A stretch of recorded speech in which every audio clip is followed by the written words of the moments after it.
evening, everybody. Thank you for showing up once again. You're welcome to the DieHard Fans We Speak Football show. We appreciate everybody that was here last time on Thursday. Thank you for subscribing. Thank you for being on the show from everywhere. Well, people from everywhere: London, Lagos, the United States, Canada. Thank you, everybody, for showing your support. Please, as we go on with the show, don't forget to subscribe, like, and comment. Please comment. Please also on the show comment. We have so many things we'll talk about on the show today. Any discussions that we'll talk about, please share your own perspective. Share your own anything you think about the show. Please share it so that we can talk about it on the show. And anyone who might pick one of two of them and share and discuss about them on the show. So your comments might be on the show. So please join in the discussion. Thank you very much. So we introduce ourselves once again. I'm the Fresh Prince of Football, Niro Atabatele. Andy, please introduce yourself. Yeah, my name is Ndukubo, popularly known as Andy Baba. Thank you for joining us, and I will assure you that you'll be so glad to join us. Thank you. We also have Jose Jr. Yeah, hi everyone. My name is Fuad, but of course, Jose Jr. And I'm sure you guys know where that came from. Moreno's favorite godson. So yeah, nice to have you guys. We also have Folu. Yeah, good evening, everybody. Hope you all had a wonderful day and a good weekend. My name is Fulu. I'm also known as Big Mo. I'm sure you guys will have a wonderful time with us this evening. All right. Thank you. For thoughts of qualification, Nero, Fresh Prince, I'm an Arsenal fan. Andy Baba is a Manchester United fan. Darwin's Law, Folu is a Liverpool fan. He never walks alone. And then we have Jose Jr. By the name, he's a Jose Mourinho fan. He follows him up and down everywhere. He takes his prostituting himself. Easy peasy. He's getting sacked. So okay. So we start with the agendas of the show today. First of all, before we start the show today, we want to inform you that we have an FPL league. It's a DieHard Fans FPL league. Use the code MFE5M1 to join that league, and you can win amazing prizes. You can win big. We'll have overall prizes. We also have monthly prizes. So you can subscribe there. And of course, to qualify to win the prizes that will be given out for the winners, you have to be subscribed on the page, on our YouTube page. Please do that, and also like and comment on the show. But to be qualified, you have to subscribe on the YouTube page. Thank you very much. So on our discussions today, we have the weekend games that we're discussing about. And there was a big one, the game between the big strikers. So it was a bit of a mixed reaction. And I'm thinking Downey's Law, please, can you tell us, do you think that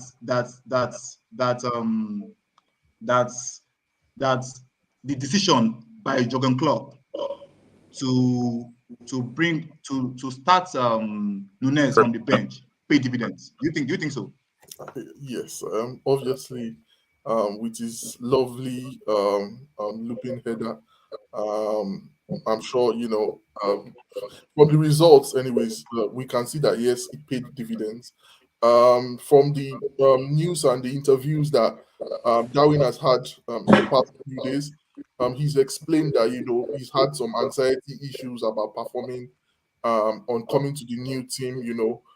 Struggling with how the team plays. But I think last Saturday's match was just good for him to come from the bench when the defenders are tired after being moved all over the place by the pace of Salah, by the movement of Bobby, and by the persistence of Diaz. So yeah. Okay, thank you for Jose Junior, please. Do you think what happened? What happened with Haaland? What do you think happened with Haaland in that game? Because it was a bit poor. He missed chances. What do you think was the real reason for that? Well, I think it's still struggling to adjust to the pace of the Premier League. I know that's the first game, and CB had only two preseason games, so I don't think that game is going to be like a fair reflection of what we should expect from Haaland. It's his first game. He's still trying to adapt, trying to get into shape. But if you look at the game, you see that the basic striker's instinct is there. His off the ball movement, his reaction, agility. Most of those shots from Phil Foden, he's always the quickest to get back, to get on the rebound. But the only thing is probably his composure and finishing was poor. So and his overall game wasn't really the best. But I think it's just the first game, and it's a curtain raiser. So I still think it's going to be the usual Haaland we know when the season starts. Plus, so you don't think maybe there were nerves or anything like that, Andy? Well, Haaland is a top striker, and then he has played in big games before. He's played against Bayern Munich and some other big games. So I don't want to tie it to the fact that he's into so much pressure to deliver. However, Liverpool is a strong side. So we know we don't expect, although we expected him to do better, he missed a sitter. So I'm sure he would have gone back and then looked at where he didn't really do well, and then I expect him to do well coming season.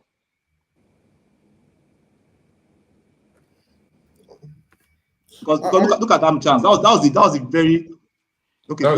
He missed a sitter, yeah. Yeah, he's played against Liverpool with a much weaker team, and he was very, very fantastic on the night in the Champions League while he was with Strasbourg. So it's like Fuad said, it's a curtain raiser. I'm sure for a player like of his caliber, it's not nerves. He was just composure in front of goal. He was always at the right place at the right time, and he's had just 2 games with this bunch of players. Opportunities will come, and of course, we trust Ahmad. He's going to finish them. Okay, so you guys just think that maybe that match was a blip, not really what to expect, right? Oh, well, I think it's just the finishing that made it look like a blip. His reaction of the ball movement, he was always there. He got the chances. I mean, so that just shows that he will keep getting the chances, when the season starts. Yeah.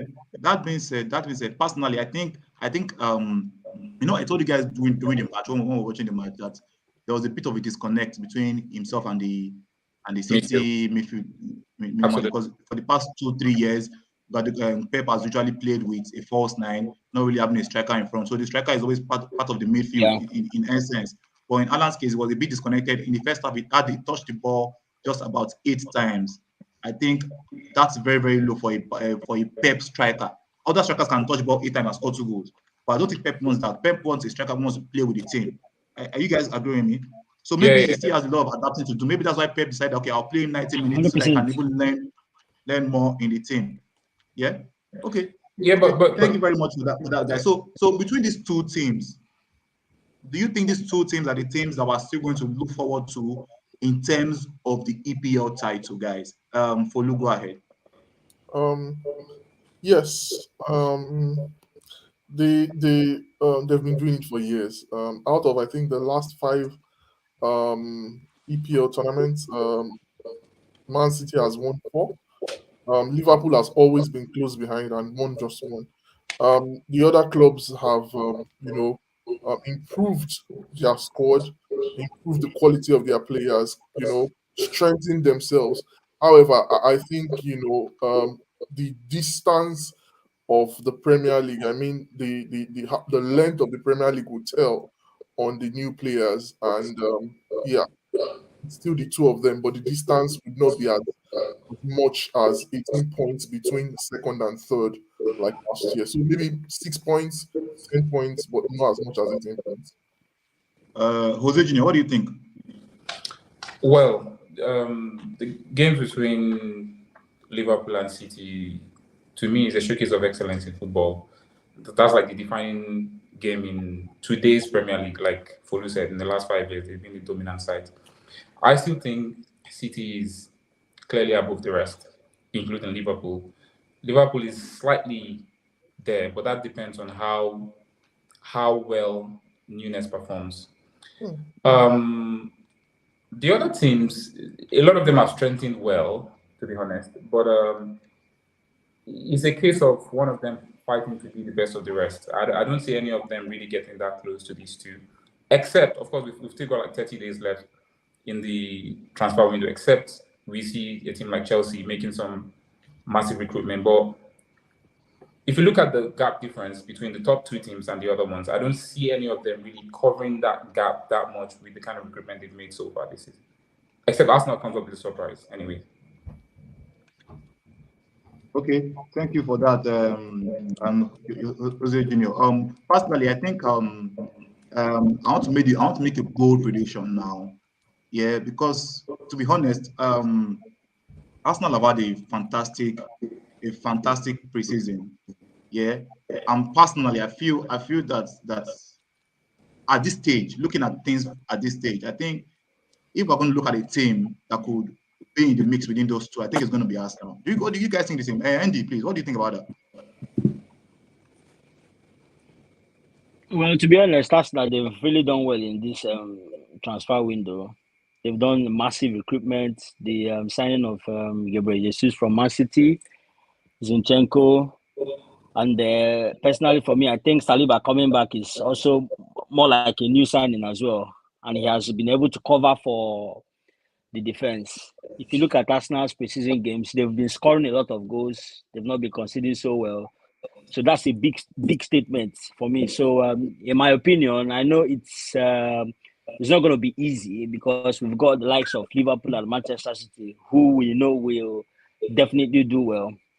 However, I'm not writing off Arsenal at the minute. It's Premiership, it's football.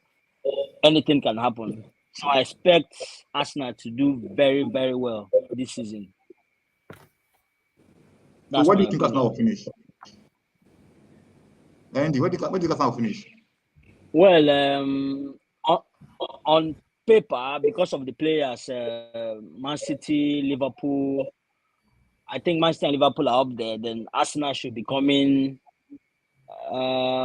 Taking away my bias for Manchester United, I can say Arsenal can come third or fourth, in my opinion. Yeah, and they can actually do it with their massive recruitment.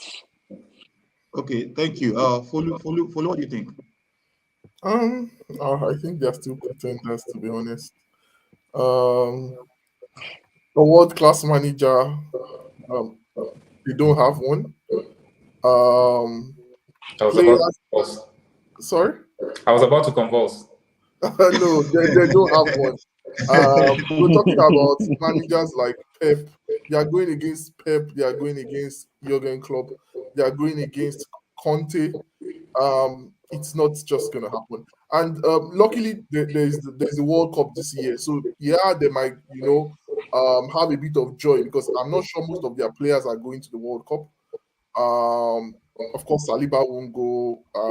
Maybe Tomiyasu and a couple of other guys will go, so they might get a good rest. But usually, the time where all these other acts fall off is December. Where there are games back to back to back. Can the Arsenal young team, keep up with the pressure where you need to grind out 1-0 results, 2-1 results? So I don't think they have the ability to contend with the top two. So maybe fourth or fifth, anyways. But definitely winning a cup. I think they should win a cup. Okay. Oli, you make a great point there. You make a great point about the World Cup coming in between November, December. Yeah. Now that to me, with England having these fixtures of these are Boxing Day fixtures. They've not. It's still going to be there. There's going to be a game on the 26th. There's going to be a game, I think, on New Year's Day, and also on the Boxing Day, 28th. So they're still going to play those 3 games. So, yeah, and so we know that these players in City and Liverpool, they play for teams that we might see at the latter stages of the World Cup. Jose Junior, do you think Arsenal have the ability to take advantage of that? Because personally, me from my own part, I think from what I've seen in preseason, it's been a long time. I'm an Arsenal fan, you all know that. It's been a long time since I've seen us since I've been this optimistic going into a season. It's been a long time I've been this optimistic going into a season. We look so good. We beat Sevilla 6-0. Sevilla is not easy peasy. They're a great team. I think they just they're Champions League team, right? And the Champions League, right? They qualify the Champions League. So I think for me, I think Arsenal have a chance this season. I'm honestly saying this truthfully. I think Arsenal is a top 3 team this season. I don't think they'll be the best among you. I think they'll be in title race for a while, but I don't know if they'll be able to sustain it all across the season. But I think Arsenal this season is a top 3 team. Do you think that? Okay, go ahead, Polu. Sorry to cut in. Your team is in Europa League. You travel far and wide. Your squad, as much as you've gotten a couple of players, you still don't have the quality on the bench as such. I've not seen Vieira play much. I saw a couple of games here and there with Porto, but players like that, I'm not expecting much from them, at least in the first season. You said a couple of because of the World Cup, yeah. Arsenal players would have a lot of rest. Ramsdale is going to go to the World Cup definitely. Saka is going to go to the World Cup definitely. Gabriel Jesus is going to go to the World Cup. Thomas Partey is going to the World Cup. Tomiyasu is going to the World Cup. So, I mean, I've called like 6 or 7 of your first team players. Of course, they might not go into the latter stages of the World Cup, but the World Cup is strenuous because you play matches every 3-4 days. And, you play friendlies before the World Cup and they are back and straight back into training. So saying that, the fact that the World Cup is going to help us now, I'm not really going to buy that as such. It might, but your players are going to the World Cup. A lot of your players. I would say it should favor Liverpool more because most of our players are not really going to the World Cup. Our top players. Salah is not going. Diaz is not going. Thiago might not go. He's been in the periphery for Spain. Konate most likely would not go. Matip is not going. So I'm going to say it's going to favor a club like Liverpool over Arsenal or even City. Okay, so we say the World Cup is actually an advantage for Liverpool in essence because you make a good point there about those players. I think Arsenal actually have a good number of players. I didn't think about it initially, but now on second thoughts, this is what you said. I think Arsenal actually have a good number of players because our players are even Brazilians, people that you expect, English players, people that you expect quarterfinals, semi-final, final. So that could even maybe affect Arsenal this season. But basically, so what now we have people saying Arsenal back Aussies, Osai Chooks, Jonathan as Justice Obo Arekwe. I said Arsenal will be in the top 3. Owolabi me, I said it's sure that Arsenal will be in the top 4. But some people are saying Arsenal will always be Arsenal. So I don't know. Do you think Arsenal will always be Arsenal? Do you think Arsenal will be Arsenal this season and not finish in the top 4? Well, if you're going to judge by recent history, Arsenal will always be at Arsenal. But I have a strong feeling this season might be strange, kind of like the season where Leicester won, or the pandemic season where Liverpool won the only title they've had in the last 35 years. But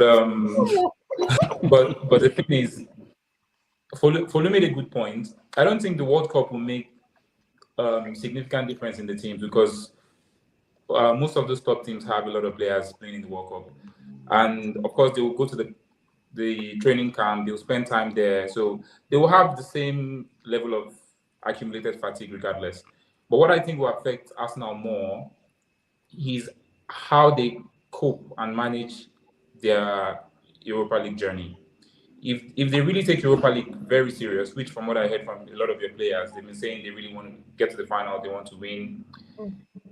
It's very, we've had this conversation before about Europa League and Premier League. Playing on the Thursdays, and then 3 days later, let's say round of 16, for example, you meet a team like Roma, and then on Sunday you're playing Man City. So it's how you guys are able to navigate that tight fixtures, and again your depth is better this season, but not. It's still a bit low, so it's difficult to tell. So I think for Luis, right, 4th and 5th thereabout. Yeah. Personally, I don't agree with you about our depth this season. I think our depth is very, very strong this season. I can give you at least, we have a lot of players in different positions. We have for left back, we have Zichenko, and now we have Tierney, 2 of them. For right back, we have Tomiyasu. We have Cedric, who did well when he came in last season. We have White, who can play in that area. In defense, we have Saka. Saka can also play there. Exactly. So I think we have good depth this season. Because even in midfield, we have Vieira, we have Xhaka, we have Odegaard, we have Lokonga, Partey. So I think there's depth, especially for the Europa League group stages. Group stage, we're going to use our second team. With the second team of Arsenal, I expect the second team of Arsenal to navigate the group stage of Europa League easily, qualifying by the 4th game. So I don't think the group stage of the Europa League will be an issue for Arsenal. Yeah, it will not be an issue for a club like Arsenal. Here's the question. Here's the question. Is it full season? Yes, your depth this season is better than last season. Agreed. But let's say you get like a hamstring injury to Gabriel Jesus in October, and then Saliba has a tibial fracture, and then Saka is also injured. What happens? Your team becomes very thin. Do you understand? You will definitely expect injuries in the season.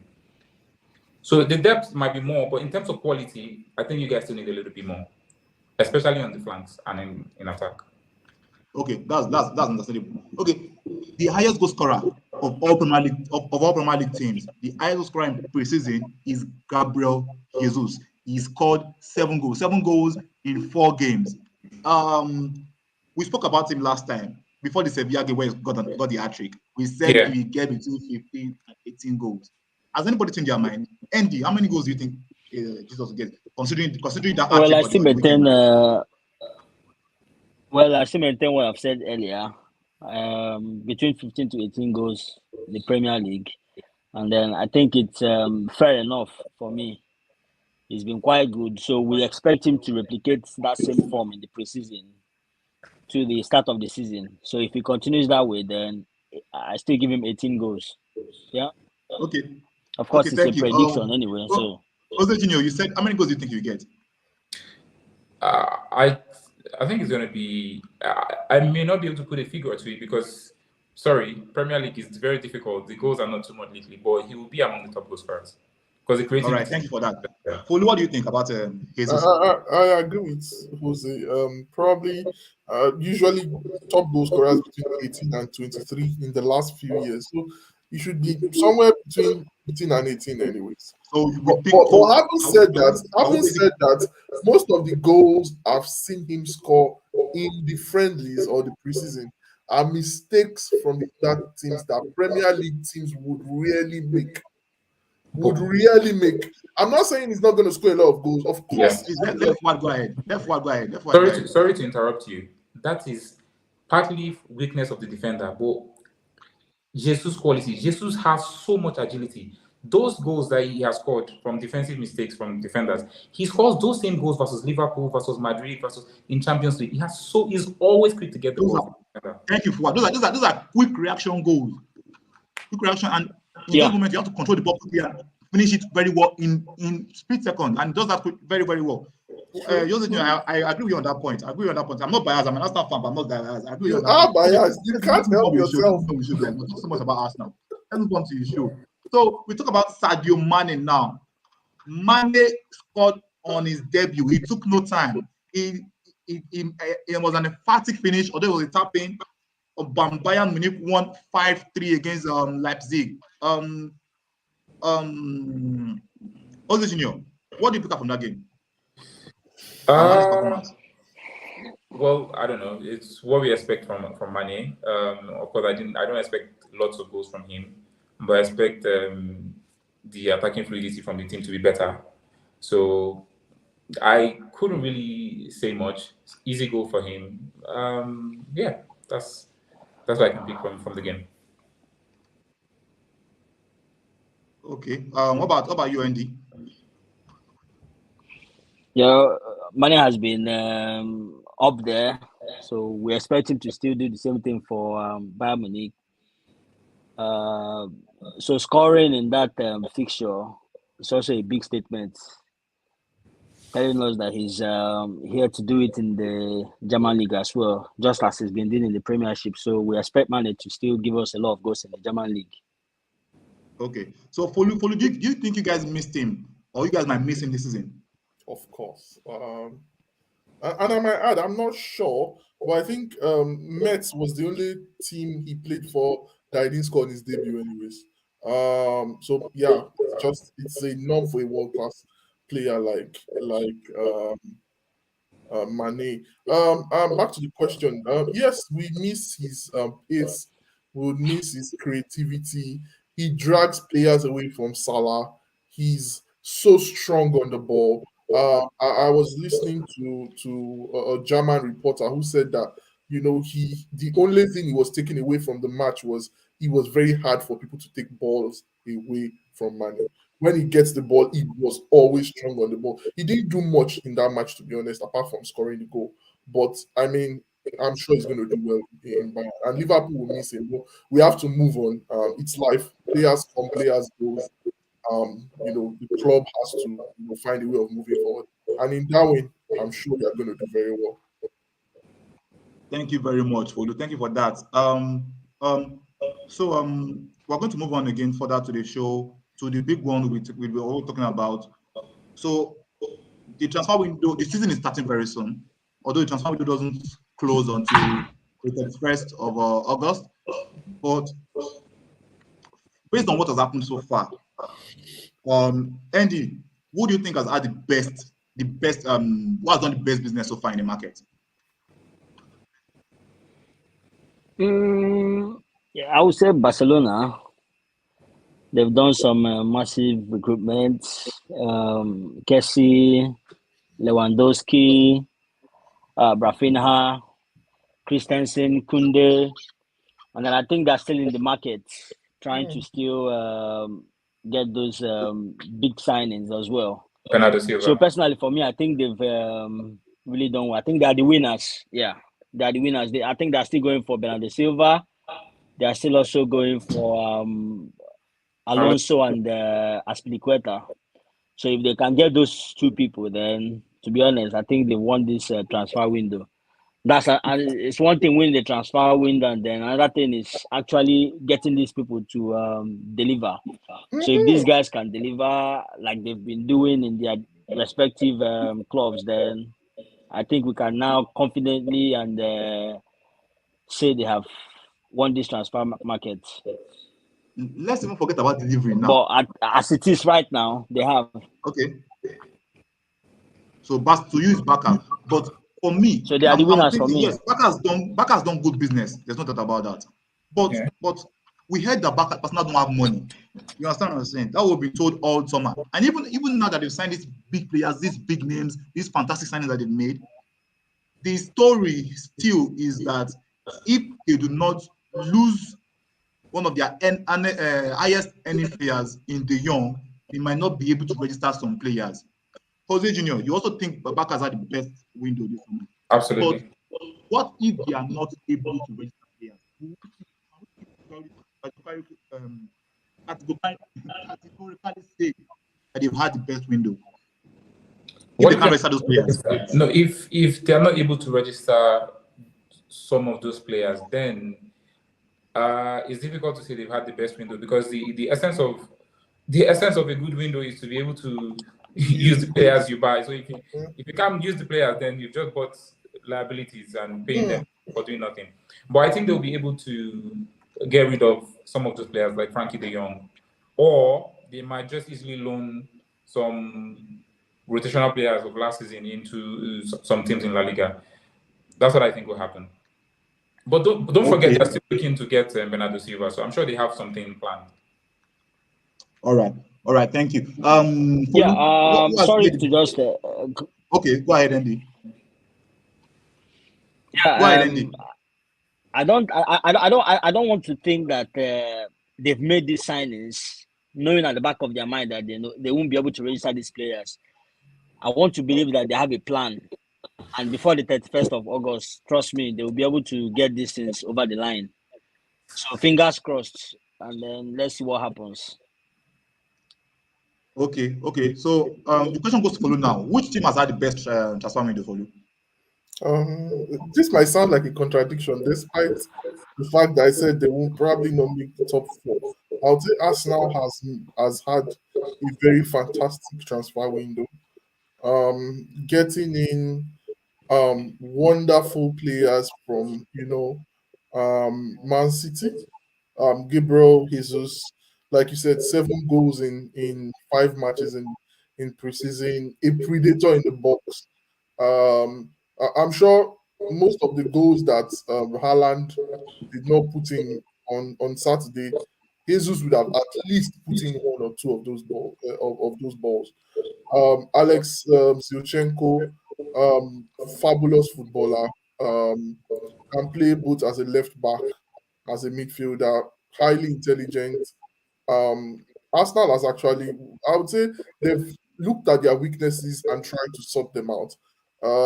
Also buying Marquinhos, I've seen a couple of highlights. He seems like a very, very fantastic footballer. Pablo Vieira, not much to say about him. Still young. Creative genius. Yeah, luckily for him, he's learning under a fantastic coach who also, was a very good midfielder. I think, Arsenal seem to have done very well in the aspect of sorting out their difficulties. Barca has done very well, like my colleagues have said, but I think they're just buying randomly. They're just buying like a child in the supermarket. A team that has Dembele is buying Rafinha for what? A team, anyways, I think they want to be spoiled for choice. You're having 6 or 7 attacking players that you can't play all together. So irrespective of the fact that they've bought all these players and we feel that is a good, you can't just say they are good buys and things like that without looking at their performances. I think overall that's what makes them very good buys. So far so good. We've been able to see Arsenal players, and even with Saliba, Arsenal has been keeping clean sheets. I mean, for me, I think Arsenal has done fantastically well in the transfer window. Thank you, Paul. Please, guys, in the comments, please. I've not seen any answer to this particular question that we're discussing now. Which team has had the best transfer window so far? Please let us give us your reactions. Tell us what you think about that, and we can discuss it here, please. Then give us your reactions, please. Can I just say guys have been giving us comments so far. Thank you very much. I appreciate that. Go ahead. Yeah, so I do agree with a lot of things Folu said, but I think I understand the reason behind Barca's aggressive purchase. I think, first of all, because of COVID and the whole pandemic, they're working on tightrope. So they've had to sell some of their TV rights, production rights. They got the sponsorship from Spotify. Mm-hmm. So I think they have only one chance to get it right. Because if they don't get it right, they are doomed. So all that money that they got, they just want to go like once and for all, like back to the top, getting the best players. And if you look at all the top teams globally now, they've got quality in depth. Man City, Liverpool, even Real Madrid. So they just want to be there, going for the La Liga, going for the Champions. So I think that's why they're doing what they're doing. And they won't have to, because they don't have that continuous flow of cash. They won't have to do so much buying later in the next few years. So that's what I think, anyways. But the team will also have to discuss, yeah. Jose Junior, yeah, you were very particular that this team has not done so much. They've not done so much in the past to support Pochettino, Jose Mourinho, and the former Wolves guy that was there. What's his name? Nuno Espirito Santo. Espirito Santo. Yeah. But they've supported Conte now, Yeah. How do you see these signings? How do you see these signings, Jose Junior? Well, first of all, before I talk about the signings, I think Daniel Levy he has a plan. I think the plan was has been there for a long time to make Tottenham a bigger club. So I think first he dealt with the stadium. I think the reason why he didn't support Poch and Jose as much was because of the pandemic as well. Because Tottenham don't have the same kind of cash other big teams have. But having said that, the main reason behind the changes now is the backroom staff they brought in. They brought in Paratici from Juventus. So he now deals with transfers and football activities. So that's why they're able to get these kind of players now. But overall, I think they've done very, very well. I think their summer so far is almost as good as Tottenham. The only thing I feel Tottenham or Arsenal? Sorry, as good as Arsenal. Okay. Because they've got solid fullback in Perisic, although he's older. I don't even know where Jet Spence play. You guys can enlighten me. Jet Spence is a right back. Very, very so good. Play right wing back. Very wonderful right back. Arsenal played against them in the FA Cup, against Nottingham Forest in the FA Cup in January, and it was immense. It was probably the best player. It was everywhere. But nobody was able to get past him, and he was able to even get past our own defenders. Exactly. Powerful running, strength, good in the air, strong, good in tackle. He's a very good player, and I said it earlier that it's going to be a surprise. Just the same way I said Cucurella was going to be a surprise. I'm saying another claim about Jet Spence. It's a fantastic signing for Spurs. So if you look at the way Conte plays, he prioritizes those wing backs. There is outlets and they are also the defense support. So Perisic, he likes physical players, So Perisic is one of them. Jet Spence, from what you're describing, appears to be another. And then he's got a very good player that can also start and sometimes deputize for Kane in the attack, and that's Richarlison. So when you have Richarlison, Kane, Son, and Kulusevski and Moura, I think that's very, very good depth up front. The only thing I feel they need that they haven't worked on is a creative player in that midfield. Someone who can, throw the passes. Because for Tottenham, once you just close the shop, you park the bus, most of the time you nullify them. And that's what we did against them a few days ago. So they struggle to break down defenses if they don't counter you. So I think they need that everything kind of player. I think that's the only thing missing. But remember Conte won the league with Chelsea, playing a midfield of Kante and Matic. Yeah. So although we can see that Hazard has a bit of creativity, but we can also say the same about Kane. Don't you think so? I think we talked about it last week. Kane drops 100% as the 8-10 and even falls in to score the goals. So okay, that's true. Okay, but I think Harry Kane is doing more of that now.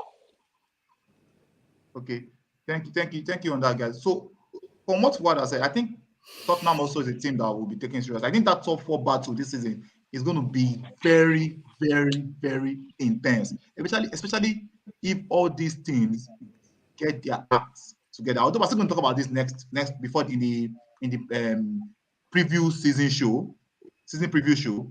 But now, what do you guys think about this? What do you guys think about Spurs in terms of EPL chances? Top 4, title, challenging for the title, Europa League, Conference League, or maybe not even in top 10. What do you guys think? I'll start with Folu. Spurs will always be Spurs, I think. Someone said Arsenal would always be Arsenal. I mean, they have a fantastic coach in Conte, and seeing what he did last season, bringing in Kulusevski and Bentancur. Thank you, from Juventus. I mean, he moved them from a team that we were thinking was going to conference, and he kept winning and winning. He beat City, he took Liverpool. He drew also. I think probably third again, to be honest, third or fourth. But the gap is too wide, and the players he's brought in, they are good, but they are not world class. They are not going to transform Spurs into a City or a Chelsea, a Barcelona or Real Madrid. They will just push them further away from the running pack, I guess. Okay, I'm getting some comments on that now. Yeah, somebody has just said that Bissouma is the only player they will take from Tottenham's incomings. Osai Chuk, thank you for that comment. Osai Chuk says Bissouma is the only player I would take from Tottenham's ins. The rest are either too old or overrated. But Andy Babaguja, that's please tell us what do you think about that statement? Well, that's actually a good point. If you look at Bissouma in Brighton, he does all those dirty jobs. So for me, I think Bissouma it's a quality signing for Tottenham, considering they have a lot of games now in the Champions League. But I still think Richarlison is not overrated personally. So we have seen him do it in Everton. So I want to believe Richarlison will be able to get it done this season again for Tottenham. He has been doing it for Everton, so you do it again. And then for Spence as well. I think I've watched a couple of his games. Yeah, not too much. Yeah, so but from the few that I've seen, I think it's also a good signing. So, but Perisic, for me, Perisic is not the Perisic we used to know then. So I don't expect him to, give us that that vibe that we're looking out for. But for me, Richarlison and Bissouma, quality signing for Spurs, and I see I them agree with you. challenging well for EPL as well. I agree with you. I agree with you on that Richarlison. I wanted Richarlison at Arsenal before we eventually ended up with Gabriel Jesus. Because I think Richarlison is a good, very good striker. Also, Lamboso is everywhere. He fights for the ball. He plays like his life depends on the game itself. So I've always liked Richarlison. I think he will add something to them. Yeah. But I don't know. Do you think between he and Kulusevski, who do you think will get that starting break? The third striker out front. What do you think is going to be between Kulusevski and Richarlison? I think from what we saw last season, Kulusevski was immense since he came in January. He was too good, honestly. So I don't see any reason at all for Conte to drop him. So I think thank you. But at least I think Richarlison adds depth to that position because he can play all across the front line. He can help them rest Hurricane and Son if they need to be, and maybe some games if they want to just give or maybe Kulusevski lose form, they can just put it in. So it's good for them overall. But someone there, Unwale Paul has said that. Unwale Paul, thank you for your comment. Unwale Paul has said Spurs can't challenge for the title. They don't have the depth for it. A top 4 place is more likely. Conte has tried to add depth, but Paul still doesn't think that is enough. Going on from that, we're going to move forward now. We're going to go into another topic for the day, which is the FPL. Talking FPL. And now, just for our fans, please, we have we're going to give you some tips on some that we have here, and we've also add our teams, our FPL draft. Just to permit you, this FPL draft is only for the moment. It can still change because deadline is not yet deadline, so it can still change between now and the first game on Friday. On Friday, Arsenal take on Crystal Palace. It can still change before then, but for now, these are the teams. Let me start with Folu. Folu, what is the story behind your team? I'll put on the screen very soon. But tell me the story behind your team. Usually usually I try to look at the first 5 matches and make my my choice. But I feel this season will be a little bit unusual. So I've just gone for the usual suspects. Picking the high hitting strikers.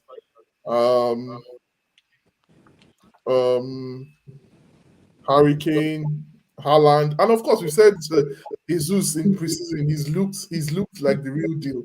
Of course, capping him. I've gone for Leon Bailey.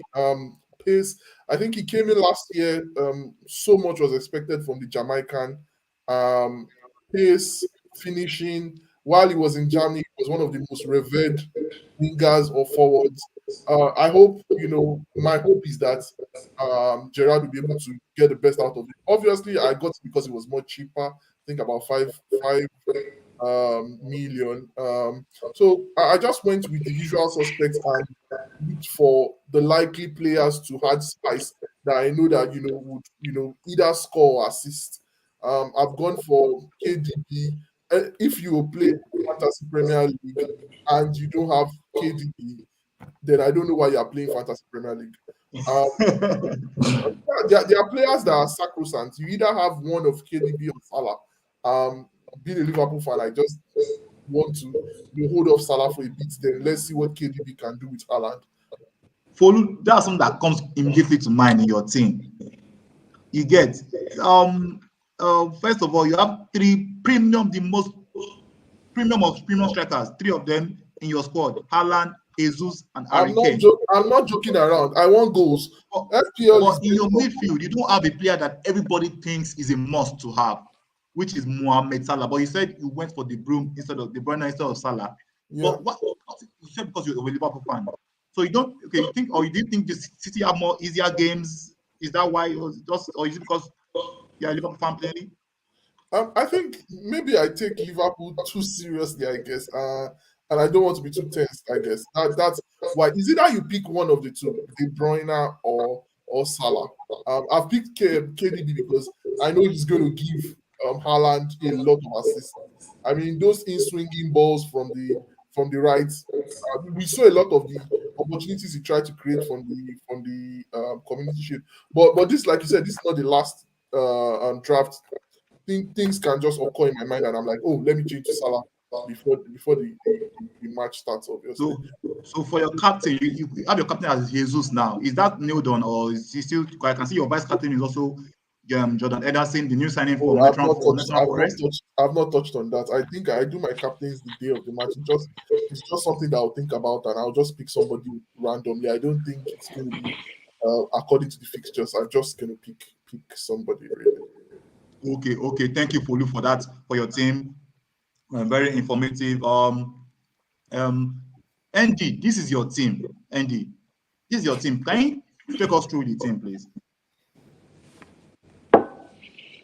Right. So in defense, I've got Robertson there. Robertson is I think 5.0, then 7.0, and then 7. Yeah, I think he's slightly cheaper than Arnold. And then I know Arnold will give you those chances, but I just needed to save that extra cash just to get Robertson, because Robertson will also give me those points. Now, FPL without Salah is for me, it's no FPL. Not so fantasy. I just have Salah in my team. Jesus. For me, Jesus has been scoring so well in Arsenal for the preseason, so I expect him to replicate those forms again. Haaland is top striker. I expect him to give us those goals. Harry Kane is there to give us those goals. If he's not giving you those goals, he'll give you those assists. Then Odegaard, for me, is one of the most creative players now in Arsenal, or even in the entire league now. Yeah, so that is a no-brainer for me. Then so I have a question. Sorry. We have the same striker. So I think you're thinking about goals, just like I am. But you're a Man U fan, and I can't seem to see, even on your bench. You don't have a Man U player. I can't sniff. He doesn't trust his team. Is it that you think that Man U is? He doesn't trust his team. At least I didn't put Salah, but I had Trent. You see. Right. So to be able to answer that question, for now, I don't know what Eric Ten Hag's plan is for my midfield and for my strikers. I would have gone for Ronaldo, but because of the situation surrounding his transfers and all that, of course I can't go and put that kind of money and then put him on the team, and at the end of the day you won't see him there. So it's a no-brainer for me to not take that decision now. And then Sancho has been doing well lately, but Sancho is going to cost me a lot, so that's why I left him out of the team. And then in defense, for obvious reasons, Man U this season, we don't know how the defense will look like. I don't know if I'm going to see Maguire there, or Varane, or Martinez. So, and then your first point in the FPL actually takes you far. So I want to grab as much points I can grab on match day 1. and then within the other few games, I can be able to twerk my team around and then see what happens. So Okay. my youth players will So definitely come on board, yeah, at some point. Brilliant choice. okay, Brilliant choice. okay. And then I understand your points. I my understand your points there. Okay, sorry. Go ahead. Sorry. yeah, and then for my captain choice, personally, anybody that is playing away from home, I don't get to captain you. So Harry Kane is playing Southampton on day one. So I expect him to give me those goals and then those assists. So that's why Okay. he's my choice, my top pick for the captain. And then vice Okay. captain is Jesus. Yeah. Okay. Okay. I like your point there about why you didn't pick Man U players, especially because of the uncertainty that a new manager brings to a club, which is very, very Yeah. fair in my opinion. In my opinion, that's very, very fair. That's very, very fair. Please, if you are listening to us, please, you can give us in the comment section the players that you think are a must to get in the FPL. Just give us a player that you think is a must to get in the FPL, and we will discuss about it. Any player that you think is a must to get in the FPL, please drop it in the comment sections, and the boys can talk about it whether you are right or you are wrong. So next we're going to look at Jose Junior's team. Jose Junior. Yeah. I think I rushed you into doing this team. I don't know whether this is your final team, and I rushed you into doing it. But what tell us the story behind this your team? Yes. First, I do agree that I did it in a hurry, but well, for my defense, I chose people that I feel can give me some goals on the other end, and at the same time, give me some clean sheets. So, of course, I don't Makes expect sense. Chelsea to concede a lot of goals, and hence you have Mendy in the goal. When Eddie Howe came into Newcastle in January, I think they went on a very good run, and for I think like 5 consecutive matches they were winning 1-0, 1-0, 1-0, 1-0. So I think, and I expect them to get better this season, although I haven't seen so much activities in the transfer window. Hence, I went for Botman. Zinchenko, Arsenal had a solid defense last season, I think, Yeah. but I expect it to be better this season with what I've seen, and now that Saliba is around. So yes, so that's why I went for Zinchenko. But at least having an Arsenal defender is, to me, I think is a good choice. Perisic, I think that was just rushed, but because of course he can give you offensive points for a cheap amount. Well, you guys have already said everything about Salah, so I don't need to say much about him. Eriksen is very creative. Someone Man you lacked. Is a case of where he's going to play in United if he plays central midfield or attacking midfield, but I think it's also wise to have him. Mahrez scored, I think, 20 something goals last season, and I'm surprised a lot of people globally, in terms of percentage, have not chosen Mahrez. But he's shooing for that right wing in Man City. So he's regular player, so he's going to give a lot of returns. Odegaard is very creative. Andy Baba said a lot about him already. Jesus, you guys have spoken about Jesus. I got Skamaka because I wanted something different to surprise people. So in case he does well, he's going to start for West Ham, of course, and West Ham is stronger this season as well. And then Darwin, just like Kane, just like Haaland, he will get the chances. So Darwin will score a lot of goals. I think for £100 million in that Liverpool team, he's going to play regularly. And from the Community Shield, he had chances in the little time he played. He just didn't finish a lot of them well. So that's my reason. He had 2 chances and scored 1 in 30 minutes. Yeah. So that's so I expect him Not to a score a lot lot. of goals. Jesus might not start for me because, of course, I expect Crystal Palace to be a tough first game. So you might just go to the bench, or I might put someone else there. So Jesus against Crystal Palace or Skamaka against Man City? Which one do you think? Oh my God! Who do you think is the better transfer in the group? I think that's the clear. No, I'm playing your team. that's the clear sign that I rushed it. Antonio is fit. Do you think Mercados walks into a team that has Antonio? I think so. I saw Skamaka. You know, I'm a Serie A fan. I saw Skamaka last season in Sassuolo. To me, he's not as technical as Ibrahimovic, but he's like John Carew. I don't even know if you can remember John Carew. He's tall. Yep, He's not as fast as Leon. Yeah, he's not as fast as Sunderland. Yeah, he's tall. He's got good finishing. He's good in the air. He's got Good composure. Yeah, he's got good control. Well, Premier League is a good test of a striker's mettle, but I think he'll do well. Anyway, one thing I'll say about you guys, you guys have spent a lot of money on your forwards. But before I show you my team, I'm going to review something for you guys to chew over, and for our spectators as well to chew over. These are the players with 200 plus points in the FPL season of last season. Wow. There is not a single striker in this team. So let me just take away that banner for the blocking Cancelo's name. So there's no striker in this team. These are the players. Only 5 players were able to get 200 plus points. Salah, Son, TAA, Bowen, Cancelo.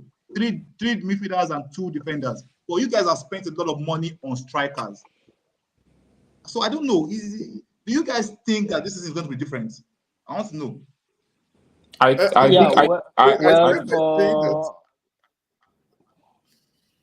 think so.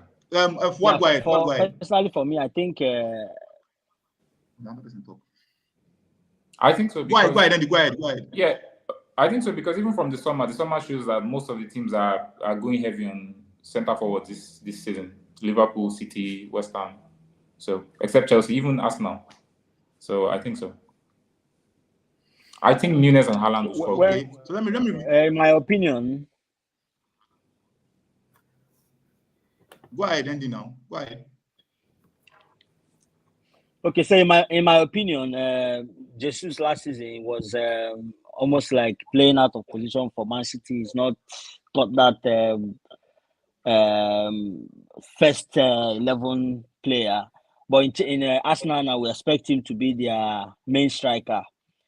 Haaland, on the other hand, has come from Borussia Dortmund, so we expect him to give us those goals this season. You've got De Bruyne there, you've got Foden, Grealish to supply him, Mahrez to supply him. So that's the singular reason why I have Jesus, Haaland, and then for Kane as well. I think, of course, we know Kane. If he's not giving you the goals, the assist will be there. So fingers crossed. Let's see how it turns out to be.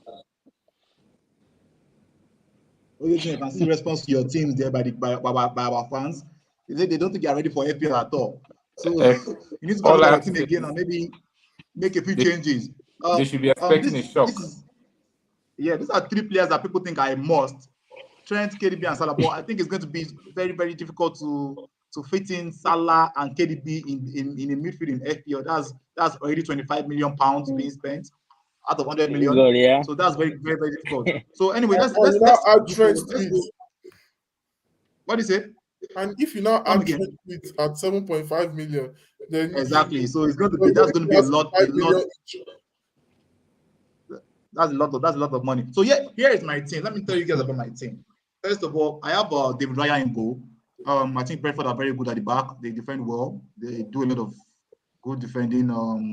And I wanted someone that was cheap. Gazzaniga will back him up. Gazzaniga is just £4.0 million, and he's going to be a starter. He was signed by I think it was Fulham. So Gazzaniga. Yeah, no, Gazzaniga won't start because Leno just went for. Leno is going. Well, you see, that's why the team is a mock-up team. It's not confirmed anyway. So I'm going to change that, of course. So we have so in my defense, can see we have Walker, Cancelo, James, sorry, because it's English, and Alexander Arnold.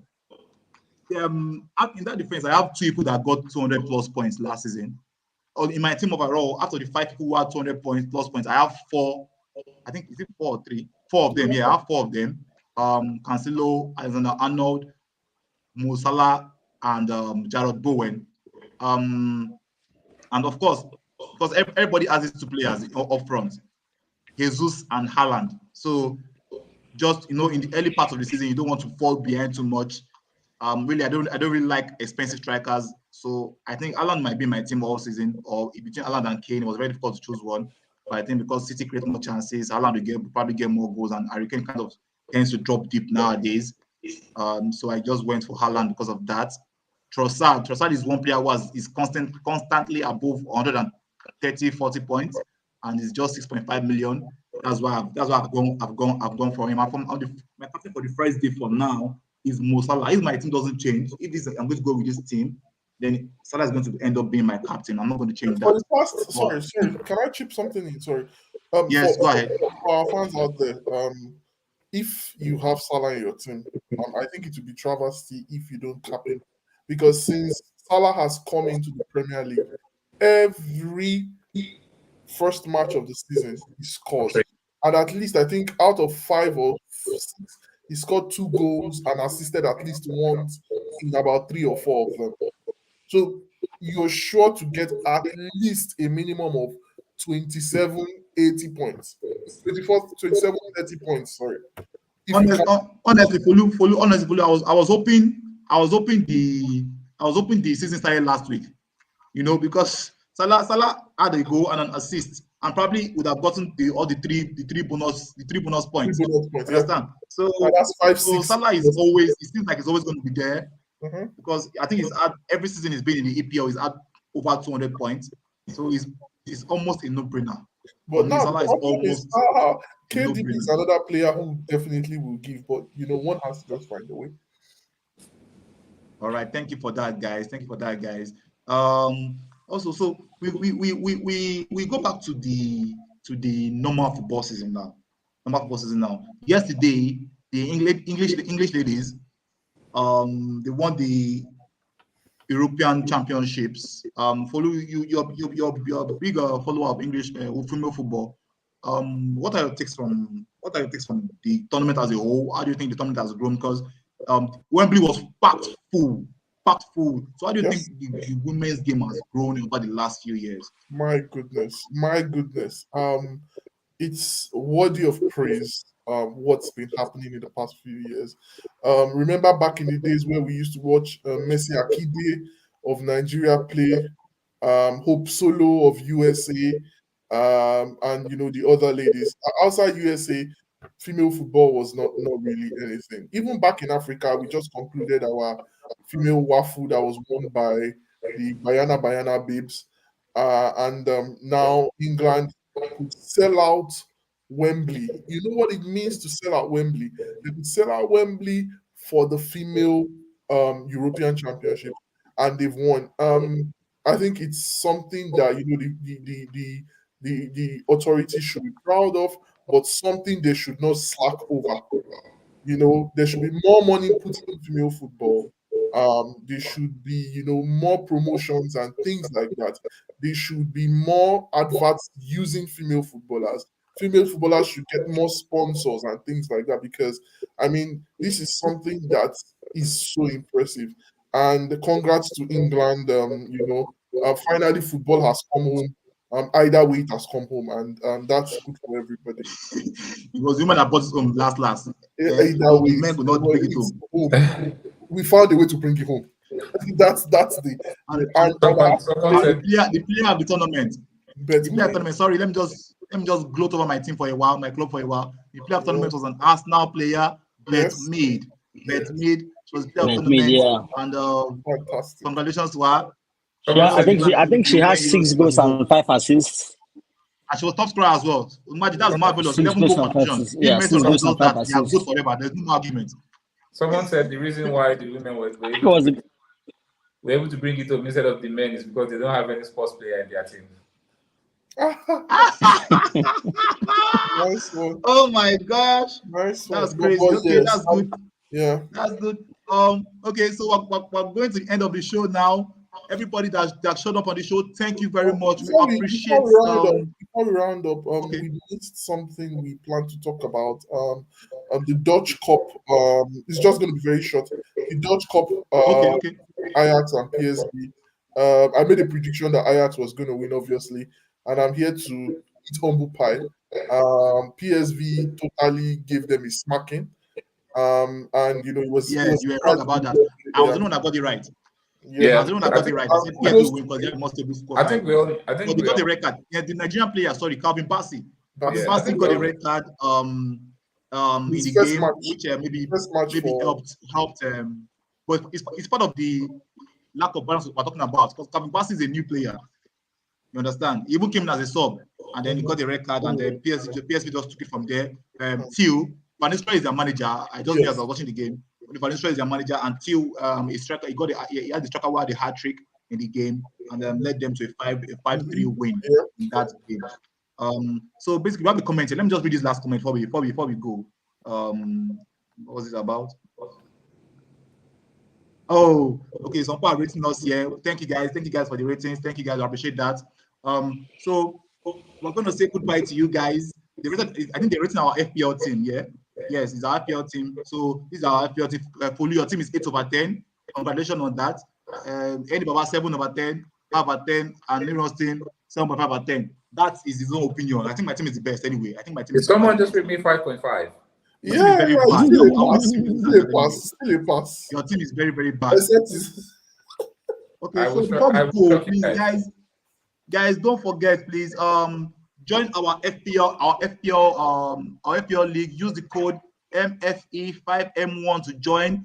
You will be giving away monthly prizes besides the grand prize, 10,000 naira for the first position. We'll be giving away monthly prizes. So make sure you join the league. It's free to join, but you can win money. But the only criteria to join is to subscribe for this YouTube page. Please subscribe, like, and follow us. Please, even though you're not playing the FPL, please subscribe and like.